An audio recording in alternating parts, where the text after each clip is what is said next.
दौलत साखर कारखान्यात 43वा बॉयलर अग्नी प्रदीपन सोहळा उत्साहात रामा वांद्रे व जयश्री वांद्रे यांच्या हस्ते शुभारंभ।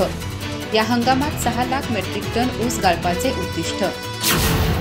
चंदगड तालुक्यातील हलकर्णी येथील अथर्व इंटरट्रेड प्रायव्हेट लिमिटेड युनिट दौलत शेतकरी सहकारी साखर कारखाना लिमिटेड मध्ये गळीत हंगाम 2025-26चा 43वा बॉयलर अग्निप्रदीपन सोहळा पारंपरिक विधी, धार्मिक वातावरण आणि उत्साहाच्या गजरात पार पडला। या शुभप्रसंगी तोडणी ओढणी वाहतूकदार प्रतिनिधी रामा महादेव वांद्रे आणि त्यांच्या पत्नी जयश्री वांद्रे यांच्या हस्ते अग्निप्रदीपन सोहळ्याचं उद्घाटन करण्यात आलं। यावेळी कारखान्याचे संचालक पृथ्वीराज खोराटे, विविध विभाग प्रमुख, अधिकारी, शेतकरी आणि कर्मचारी मोठ्या संख्येने उपस्थित होते। सोहळ्याच्या प्रारंभी पूजा अर्चा, नारळ फोडणे, शंखनाद आणि पारंपरिक संगीताच्या तालावर ढोल ताशांचा गजर झाला।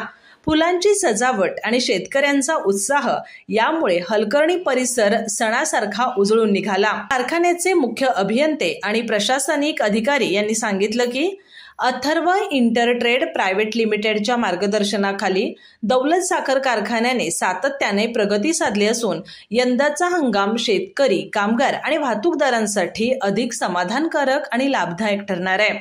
चालू हंगामासाठी 6 लाख मेट्रिक टन ऊस गाळपाचं उद्दिष्ट निश्चित करण्यात आलंय। त्यांनी उत्पादन प्रक्रियेत सुरक्षितता, आधुनिक तंत्रज्ञान आणि स्वच्छतेला प्राधान्य देण्यात आल्याचं सांगितलं। संचालक पृथ्वीराज खोराटे म्हणाले, दौलत साखर कारखाना हा केवळ उद्योग नाही तर शेतकरी आणि कामगारांच्या विश्वासाचं प्रतीक आहे। अथर्व इंटरट्रेडच्या व्यवस्थापनाखाली कारखान्याला नवे बळ प्राप्त झालं असून शेतकऱ्यांच्या हितासाठी आम्ही वचनबद्ध आहोत।